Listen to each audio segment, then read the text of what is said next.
Hello guys. आज हम casual बातें करेंगे रिगार्डिंग इंटरनेशनल मोबिलिटी प्रोग्राम।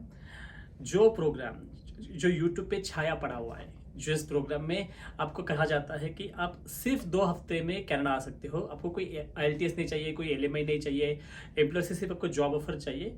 बस उतने बेसिस के ऊपर आप कनाडा आ सकते हो, आपके ड्रीम कंप्लीट हो जाएंगे। इस तरीके के वीडियो पूरे यूट्यूब पे छाए पड़े हुए हैं। अगर ये इतना इजी होता तो सारा इंडिया कनाडा आ जाता। तो क्या है ये प्रोग्राम, आज ये डिस्कस करेंगे कि क्या रियलिटी है, क्या ये जो क्लेम करते हैं वो सच है। तो और सच है तो उसमें एक्चुअली क्या सच है, तो आज इसमें डिटेल में बातें करेंगे। Definitely for sure this programme exist, ये प्रोग्राम अवेलेबल है, लेकिन वो प्रोग्राम हर किसी के लिए नहीं है। और अनफॉर्चुनेटली ये प्रोग्राम इंडियंस के लिए बहुत रेयरली काम करता है। तो ये इस आज वीडियो के सेशन में मैं ये भी बताऊंगा कि ये इंडियंस के लिए किस तरह से काम कर सकता है। अगर आपको यूज होता है तो किस तरह से इसको आप यूज कर सकते हो। सोचो अगर ये प्रोग्राम सबके लिए होता तो डेफिनेटली सारा इंडिया यहाँ आता, क्योंकि कितने सारे लोगों को तो कनाडा आना है। ठीक है, तो लॉजिक लगाइए कि दैट्स नॉट फॉर एवरीवन। अगर ये इतना इजी होता तो no IELTS required, no waiting time, no LMI required, just job offer चाहिए, नो एज लिमिट। इंडिया में तो टैलेंट भरा पड़ा हुआ है। अगर ये इतना इजी प्रोग्राम होता तो सारा इंडिया यहाँ पे आ जाता, और कनाडा को तो जरूरत है, राइट। तो इट्स नॉट पॉसिबल ये कि ये इतना पॉसिबल नहीं है या इतना इजी नहीं है। तो इसी के ऊपर हम आज डिस्कस करेंगे कि क्या पॉसिबल है। International mobility programme, so this program provide a broader economical, cultural and other competitive advantage for Canada, and it's also provide reciprocal benefits for Canadian citizen and permanent resident of Canada. Reciprocal benefit इसका मतलब है कि दो countries के between two countries जो भी agreement बनता है उस वजह से जो बेनिफिट्स मिलता है वो बेनिफिट्स का फायदा इस IMP प्रोग्राम से कैंडिडेट्स को मिलता है। इंटरनेशनल मोबिलिटी प्रोग्राम में यूनिक वर्क सिचुएशन इसको कंसिडर किया जाता है। तो एग्जांपल के लिए सपोज कनाडा और USA, ये दो कंट्रीज है जो कि बॉर्डर शेयर करते हैं, कॉमन बॉर्डर शेयर करते हैं।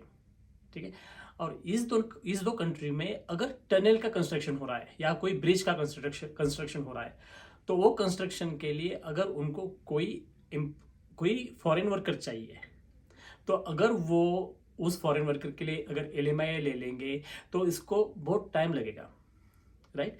तो इसी के लिए इसी वर्क सिचुएशन को कंसिडर करते हुए अगर कोई बंदा उनको राइट में मिल जाता है तो ये प्रोजेक्ट की कॉस्ट बच जाती है। ठीक है, ये यूनिक वर्क सिचुएशन है कि किसी फॉरेन वर्कर की वजह से, किसी स्किल वर्कर की वजह से अगर प्रोजेक्ट की कॉस्ट, गवर्नमेंट की कॉस्ट बच जाती है तो definitely that's a unique work situation they consider, है ना। तो इस सिचुएशन में अगर किसी को आना है, कोई फॉरेन स्किल वर्कर को आना है, तो उनको LMI की जरूरत नहीं है। Under this international mobility programme they can apply. कोई जो एक्सपीरियंस है वो चाहिए बस, बाकी कोई एजुकेशन की जरूरत नहीं है, जो भी है और रिक्वायरमेंट नहीं है। अगर उसकी होगी तो बेटर ही है। ठीक है, तो इस प्रोजेक्ट के लिए, इस यूनिक वर्क सिचुएशन के लिए बंदा अगर क्वालिफाइड है तो वो 15 दिन में आ जाता है। ठीक है, तो बेसिकली ये तो हमारे इंडियंस के लिए तो ये बहुत मुश्किल है कि ऐसे वर्क सिचुएशन में हमारे इंडियंस काम करें। अगर कोई स्पेशलाइज्ड है तो definitely he can work, but सबके लिए तो ये पॉसिबल नहीं है। तो पता चला कि ये यूनिक वर्क सिचुएशन कैसे काम करता है। तो ये unique work situation is not only for construction worker between this two countries, ये ऑल्सो काम करता है अगर कनाडा में कोई फिल्म का प्रोजेक्शन चल रहा है, फिल्म बनाई जा रही है, या फिर कनाडा में कोई लाइव टेलीविजन का शो है, तो उसके लिए अगर कोई ग्राफिक डिजाइनर चाहिए तो डेफिनेटली वो ग्राफिक डिजाइनर को हायर कर सकते हैं under this international mobility programme में। अगर आप क्वालिफाइड ग्राफिक डिजाइनर हो और आपको जॉब मिलती है, अगर आपको कॉन्ट्रैक्ट मिलता है किसी फिल्म यूनिट से, तो then this will work for you. ठीक है, तो ये सबके लिए नहीं है, ये यूनिक वर्क सिचुएशंस है जो कि बहुत रेयर होती है, और वहाँ पे भी वही बंदे आएंगे जो कि वो कंपनी के लिए यूजफुल है। तो ऐसे रैंडमली आप अप्लाई करोगे, आप आओगे, it will not work, right. So unique work situation का और एक एग्जांपल है, अगर यूनाइटेड नेशन का कोई प्रोजेक्ट कनाडा में चल रहा है तो उसके लिए जो भी एक्सपर्ट आना चाहते हैं तो सो दे कैन कम। तो देखो किस लेवल पे ये इंटरनेशनल मोबिलिटी प्रोग्राम वर्क करता है। हम जनरल पीपल है, हम तो यूनो के लिए काम नहीं कर सकते, यूनाइटेड नेशंस के लिए काम भी नहीं कर सकते। अगर कोई करता है तो डेफिनेटली उनका ये प्रोजेक्ट का हिस्सा है। अगर वो प्रोजेक्ट के लिए कोई बंदा कनाडा में काम करेगा तो definitely he will come under international mobility programme. Unique work situation के अलावा और भी कैटेगरीज है, उसमें से एक कैटेगरी है इंटरनेशनल फ्री ट्रेड एग्रीमेंट। तो कनाडा के साथ जिन्होंने भी international free trade agreement sign किया है, जिन कंट्री ने भी, तो उनके लिए उनके कंट्रीज के जो इन्वेस्टर्स है, बिजनेस इन्वेस्टर्स है, ट्रेडर्स है, जो बिजनेस विजिटर्स है, प्रोफेशनल्स है, वो कनाडा इस प्रोग्राम के तहत आ सकते हैं। फॉर एग्जाम्पल कनाडा के फ्री ट्रेड एग्रीमेंट यूएस के साथ है, मेक्सिको के साथ है, चिले के साथ है, पेरू के साथ है, कोरिया के साथ है, ठीक है, यूरोपियन यूनियन के साथ है। सो ये जो कंट्रीज है, स्पेसिफिक कंट्रीज है, उनके जो फ्री ट्रेड एग्रीमेंट्स है, उस वजह से ये प्रोफेशनल्स कनाडा आ सकते हैं within 15 days under international mobility programme. इसमें भी कोई भी एलएमआई की जरूरत नहीं है, ना आईएलटीएस की जरूरत है, ना कि कोई एजुकेशन की जरूरत है। सो इंटरनेशनल मोबिलिटी प्रोग्राम में एक इम्पॉर्टेंट कैटेगरी है जिसका नाम है इंटरनेशनल एक्सपीरियंस कनाडा।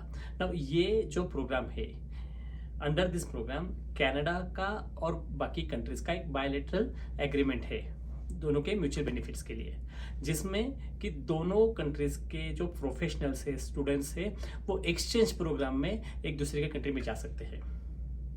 और ये प्रोग्राम बेसिकली लिमिटेड कंट्रीज के लिए है, जिसमें इंडिया का पार्ट ऑलमोस्ट ना के बराबर है, ठीक है। इसके बारे में हम डिटेल में बात करेंगे कि इंडिया इसमें कैसे पार्टिसिपेट कर सकता है, लेकिन अभी तो ये जान लो कि जो कंट्रीज है उसमें इंडिया का पार्ट बहुत ही कम है।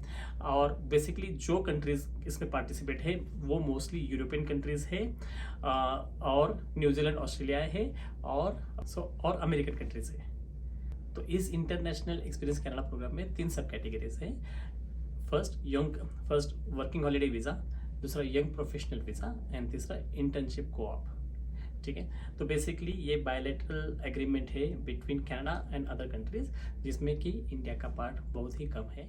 इंटरनेशनल मोबिलिटी प्रोग्राम में एक रिलीजियस वर्कर के लिए कैटेगरी है, जिसमें कोई पंडित जी हो या कोई किसी चर्च का प्रीस्ट हो, वो कनाडा आ सकता है।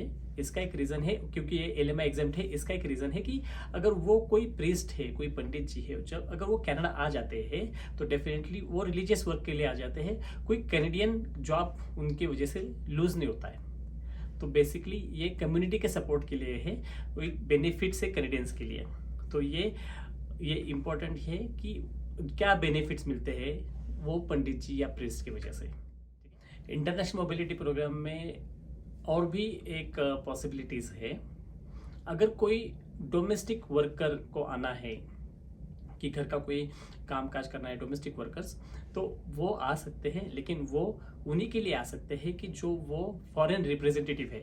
अगर कोई एम्बेसी में कोई कॉन्सुलेट जनरल है तो उनके घर के लिए डोमेस्टिक वर्कर कनाडा आ सकते हैं। तो बेसिकली ये जो यूट्यूब पे बहुत सारे कंटेंट्स है, इंटरनेशनल मोबिलिटी प्रोग्राम में आप 2 वीक्स में आ जाओगे, यहाँ पे तुमको जॉब करना इजी है, एलएमआई की ज़रूरत नहीं है, आपको कोई एजुकेशन नहीं चाहिए, आपको कोई हायर क्वालिफिकेशंस नहीं चाहिए।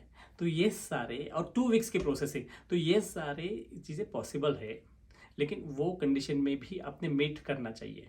अगर वो कंडीशंस जो मैंने अभी ब्रीफ में आपको बताई है, अगर ये तो बहुत बड़ा टॉपिक है, इंटरनेशनल मोबिलिटी प्रोग्राम ये बहुत बड़ा टॉपिक है, लेकिन मुझे इंक्वायरीज आ जाती है कि सर मुझे इसमें हमें एक्सप्लेन करें कि ये प्रोग्राम क्या है। तो मैंने सोचा कि थोड़ा सा कैजुअल टॉक ही करें इसके बारे में। तो ये पॉसिबल नहीं है कि अगर इतना ईजी प्रोग्राम होता कि तो सिर्फ जॉब ऑफर के साथ तो तुम इमीडिएटली आ सकते, लेकिन इतना ईजी नहीं है, नहीं तो सारे लोग आते, ठीक है। तो यही है कि इंटरनेशनल मोबिलिटी प्रोग्राम में मीट करने के लिए, क्राइटेरिया मीट करने के लिए, you have to meet certain programme requirement, and then it's possible. IRCC की वेबसाइट पे इसके ऊपर बहुत डिटेल में सब कुछ दिया है। ज़्यादा टेक्निकल टर्म्स उन्होंने यूज़ किए हुए हैं, और मैंने थोड़ा सा सिंपल शब्दों में आपको बताया हुआ है। आई होप कि आपको ये सेशन पसंद आया होगा। I hope you like this session, and have a nice day. Bye.